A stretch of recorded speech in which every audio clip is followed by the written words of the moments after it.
Hey guys, welcome back to another episode. In today's episode, I want to talk about the city girl lifestyle. So I'm sure you've heard about the whole Carisha and Diddy saga. It sparked a conversation surrounding the city girl lifestyle, this sort of ideologies around masculinity, women, the whole sugar baby, sugar daddy lifestyle, wanting men with money, that whole sort of ideology and way of living. I want to kind of discuss that in more detail. So I feel like we all know about the culture of the city girl lifestyle and the ideas and mentality that they have. There's been a normalization of certain things, or at least because of social media, there's a lot of things that have been highlighted now that have been normalized, or things that might have been normal for years now on the spotlight. This emphasis that has been placed on material gain to the point where anything goes, to the point where we're normalizing things like young girls sleeping with men for money, or going on dates for money, and doing certain things for money or for the sake of keeping up with the Jones, keeping a certain lifestyle that they can showcase and put online for other people to see that they are living this lifestyle. I'm not a fan of what's been normalized. I'm not a fan of what's been made to be okay and what seems to be okay. Now, one thing I want to put out there, quick disclaimer, I don't judge anyone, or at least to some degree, because at the end of the day, people are their own people. They have responsibility over their own lives and they can decide how they want to live their life. But my issue is when things that adults are doing is pouring into the youth and young people who are now following or looking towards these grown adults and their lifestyle, the things that they present and portray online or wherever in the media, and normalizing it for themselves, or thinking that this is the right way to live their life, or this is the right way to behave. This pressure that young people have, where it's just kind of like their life has to look a certain way, their life has to be a certain way. And because of that, there's a lack of emphasis on the emotional, mental, spiritual and physical well-being of people within our culture, because there's more focus on material value and material gain. There's so much aspects of our life that are interconnected. Where is the emphasis on the emotional, spiritual and physical harm that this is doing to people? When does it become a point for us to talk about those implications or the harm it's actually doing to people? Normalization of not caring about your emotional and mental and spiritual well-being, not caring and not prioritizing how you will feel internally, talking about or rapping about taking a man's money. He could do this to me as long as he's paying my bills. He can do that as long as he's giving me this. I don't care if he cheats or has multiple baby mamas or he does this and he does that, as long as this is what's happening and as long as I'm gaining something.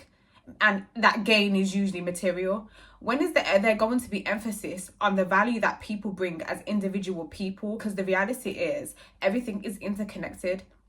As much as we like to separate, oh, I'm just trying to gain this from someone else, or material value, we cannot diminish the importance of our mental and spiritual well-being. We just can't, because we are spiritual beings. And so when we share our energy with people, or we focus too much on material value or physical aspects and then neglect our emotional well-being, it will show up eventually, whether it's now or whether it's later, it will show up. It's just kind of like things that are just so normal in terms of baby mama culture and baby daddy culture and hypersexuality.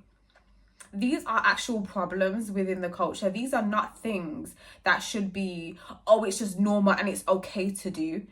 It's the whole creating broken families, broken homes, having children being raised by people with unhealthy mentality. We are supposed to be building up ourselves for the next generation of people. For 18-year-old girls to be wanting this city girl lifestyle, to be looking at other boys their age, to provide them a certain lifestyle or a way of living, because they're looking at other people or older people and older women or older guys as a role model or an example and a way to live their lives. They're looking at the way that they're living their lives and applying it to their life and thinking that this behavior is normal. So normal to want to be a baby father or a baby mother. It's so normal to kind of want to create a broken family, as opposed to having this desire to create a healthy, structured family, where there's a family structure where people are intentional about bringing a child into the world. It's so normal to want to be the fifth baby mother, or for a man to want to have multiple baby mothers, many children with different women, and not take accountability and responsibility for themselves. Because the reality is this, it's a lack of responsibility. It's an immature mindset and it's the immature behaviors that not only harm yourself, but they harm your children. They harm generations to come. The things that you put out there that people can now visibly see because we have social media, it's clearly impactful. And this normalization of hypersexuality and dating as well also ties into that, because of all the emphasis that is placed on material value and material gain and all these items. It's kind of like anything goes. Let me give myself to whoever, as long as I gain something. I'm an overthinker generally. So I think about someone's energy. I think about when I'm laying next to someone, what is the energy that I'm experiencing with that person? What am I gaining from that person? Not just physically and materially. I'm thinking about the emotional gain, the mental gain, the spiritual gain. What am I learning from this person? What am I feeling being in this person's presence? Do I feel like I'm just giving myself away? Do I feel like I'm allowing someone to experience my body yet they don't have my best interest at heart?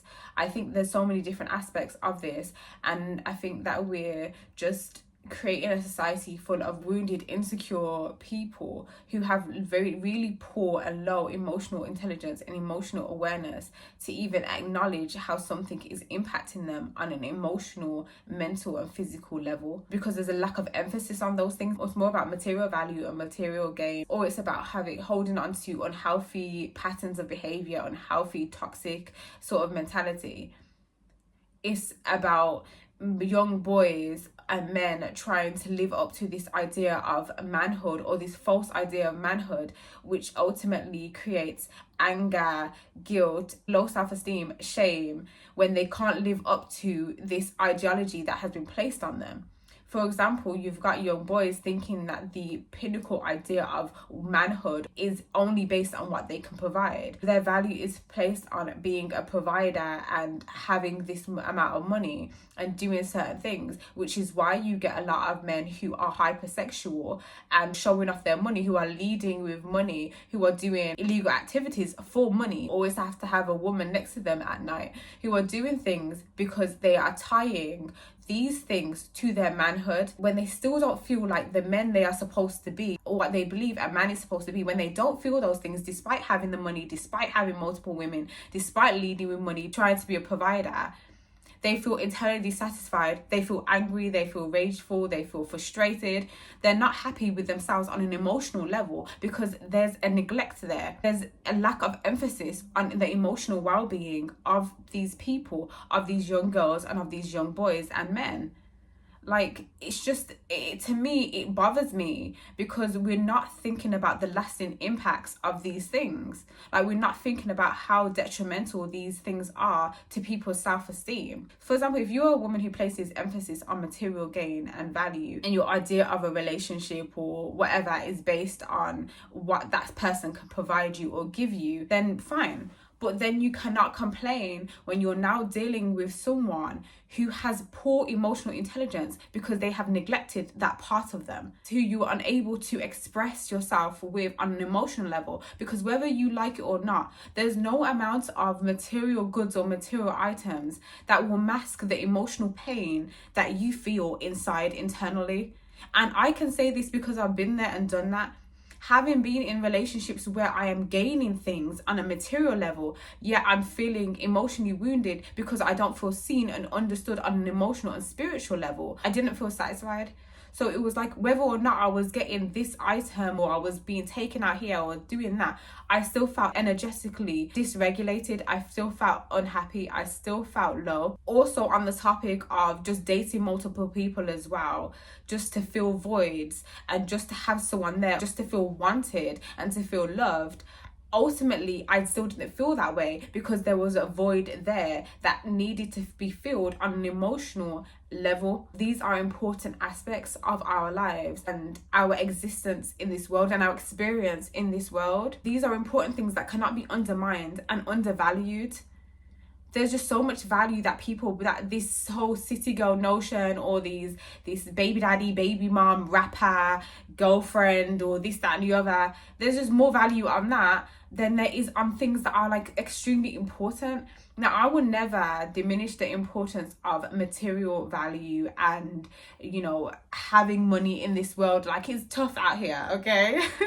There's the cost of living, there's the economy issues, we're all struggling. So yes, making money is very important. But what also sustains you in this life is your emotional, mental, physical, and spiritual well-being, and the importance of those things. So when you want to just be out here placing all your value on material gain, hypersexual, creating multiple broken homes, having many children, you have to think about the domino effect and the fact that everything is connected to each other.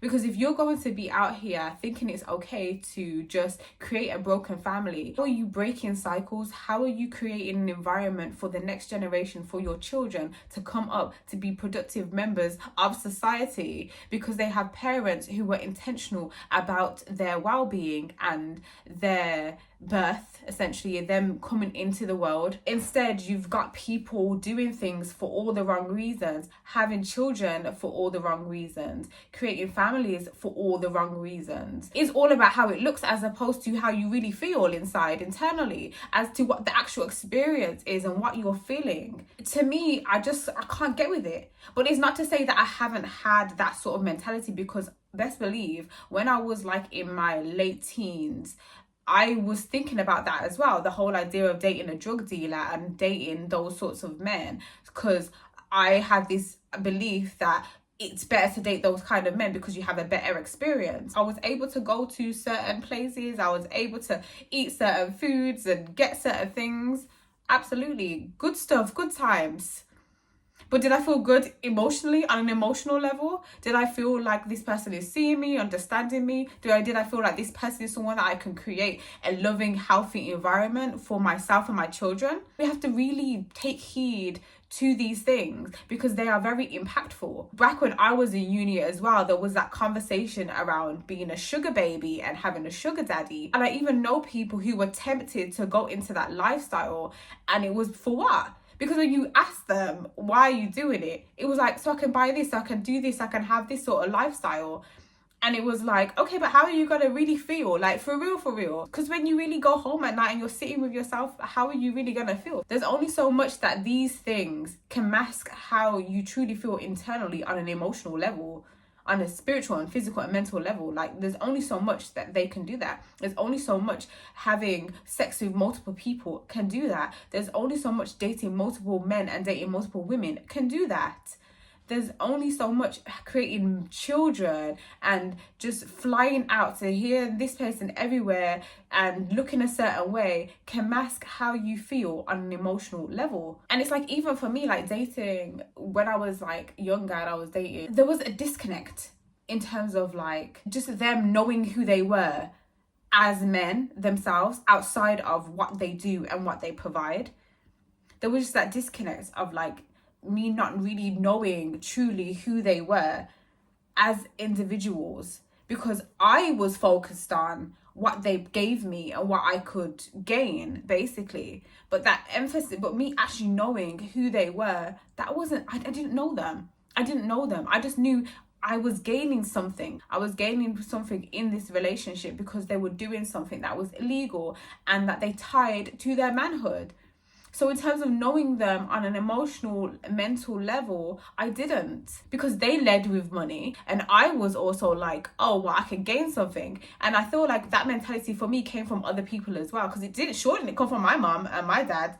Like, my mom was like, no, dating drug dealers is a no-go. That's what my mom installed in me, but I didn't listen to it because I'm from the outside. I'm speaking to other girls my age and they're like, that's where it's at, let's do this, like date these type of men because then you get a certain lifestyle. And me personally being an overthinker, someone who's very quite like connected to myself on an emotional level, I'm feeling disconnected. I'm not really feeling that good. I'm not really liking this experience. I'm not liking it. I'm like, no, I'm not sure. Because I'd rather just do it for myself as well. Like, it ain't my money. Like, No. So that was just my mentality, and I guess that's probably why I'm here now, being able to have these sorts of conversations, because I've experienced it. I've experienced having that sort of mentality and the emotional implications that is brought onto my life. This idea of like anything goes and I can do what I want, and I can sleep with whoever, and I don't really have to think about being connected to that person on an emotional level, or I like who I like, I can do what I want. This nonchalant, I don't care about anything, caught up with me, because I sure did. I was crying at night. Is that saying, would you rather cry in like what, a Corsa, or would you rather cry in a Porsche? I'm not gonna lie, maybe I'd rather cry in a Porsche, but at the end of the day, if my integrity, if my self-esteem, if my value and my self-worth is still intact in the Corsa, then I'll stay in the Corsa and I'll cry in the Corsa. That's how I see it, because I care and value myself as an individual and as a woman. People just don't think too much about how connected everything is. How doing one thing can impact your sense of self, your self-worth, your self-esteem, the way you view yourself. When younger people are doing these things, I think there's a lot of focus and emphasis on the present moment as opposed to the future. And you should absolutely focus on the present moment, but there should also be emphasis on the future and what you want for yourself going forward. We need to be more mindful about the way we show up in the world and the things that we place value on and focus on, because these things are actually quite detrimental to young people, especially. Because a lot of the times I'm speaking to grown adults, like I'm looking at grown adults and I'm thinking, you're really out here creating broken families, you're really out here normalizing this, and you're past 25. You have to question where they learned that it was okay to do these things. You have to question the adults in their lives and the role models that they may or may not have, or the people that they're looking towards as the idea of what a woman is supposed to be or what a man is supposed to be. Because the thing is, whether we like it or not, there's a lot of things that we taught from other people, because we look towards, especially when we're growing up, we look towards other people to figure out, what am I supposed to be? How am I supposed to act? What is my life supposed to look like? Young women are looking to other women or their mothers to kind of learn how a woman is supposed to show up and how a woman is supposed to act. You've got young boys who are looking towards their fathers and other men to kind of understand how a man is supposed to be, how a man is supposed to act. What is the idea of manhood? When these people don't have role models, or people don't have healthy examples of, a figure to look towards, how are they supposed to learn how they are supposed to be and show up in the world? If they are dealing with people who place little emphasis on mental, physical, emotional well-being and more emphasis on material value, then they are going to also think that way as well. They're going to have that sort of mentality because that is the examples that they are being presented with. That is their environment. That is the people around them. So it's only natural that they're going to fall into that. So then I think that where's the line of like, where does it become a thing where like older people who, are at a certain age and a certain level of awareness are going to kind of do things differently and shift things and change things around. Instead, you've got older people, creating broken homes, emphasizing things that don't make no damn sense, or things that actually don't mean much, as opposed to things that are truly important in this life. I agree, like, enjoyment is important. Enjoy your life, live your best life, but think about whether you're living your best life in the right ways, in healthy ways that aren't a detriment to yourself and to other people and to possibly your children if and when you have them. So there's just so much things that are connected to each other, and there has to be this, where's the line? When do we really start being truthful? Because to be honest with you, there's a lot of these people who are living a certain lifestyle who you don't know what they are doing to gain what they've gotten. Granted, there are certain people who are doing things legit and are still able to live a certain way. There's certain people that do not have to sell no body parts to get the things that they've gotten. Like, that's true, and that does happen. But because of social media now, we're being exposed to a lot of behaviors that are detrimental, unhealthy, and traumatic, to be really honest with you. And then we're normalizing like it's okay. And I'm passionate about it because I'm passionate about cycles, breaking cycles, through your mentality. We have to have these conversations, and we have to be open and honest and take responsibility for ourselves, but also see that we also have responsibility for other things and other people. Like, we have to be able to be honest about that. We have this individualistic mindset where it's like, oh, I don't care how I behave, I don't care how I show up, it doesn't matter who I impact as long as I gain something. But I just don't really feel like it's a healthy mentality at times, because we're seeing the impacts of that mentality. You know, we're seeing what can come from that when people are presenting themselves in a certain way, or doing certain things, or talking about certain things, or normalizing certain behaviors. People are taking those things on board, especially people who aren't as strong-minded or aren't as strong-willed, or they're so young and they have self-esteem issues, or they have low self-worth. They're looking to other people to kind of gain an idea of what can boost their self-esteem and boost their confidence, but instead they're unconsciously damaging their self-esteem even more so, because they're doing things that does not actually align with who they are and is actually quite detrimental to them in the long term. So it's just really important to be mindful about these things and to really understand that everything is interconnected. Like, really understand this and really understand how things can impact you. By all means, live your best life. By all means, do the things that you want to do. But really think about it. Really think about your actions. Really take responsibility for yourself in this life. That's just my 2 pence piece on it. That's just those are my thoughts. There's probably a lot more that I could say, but I really ran out of things to say, to be honest. Thank you for listening to this episode, and I will see you in my next video.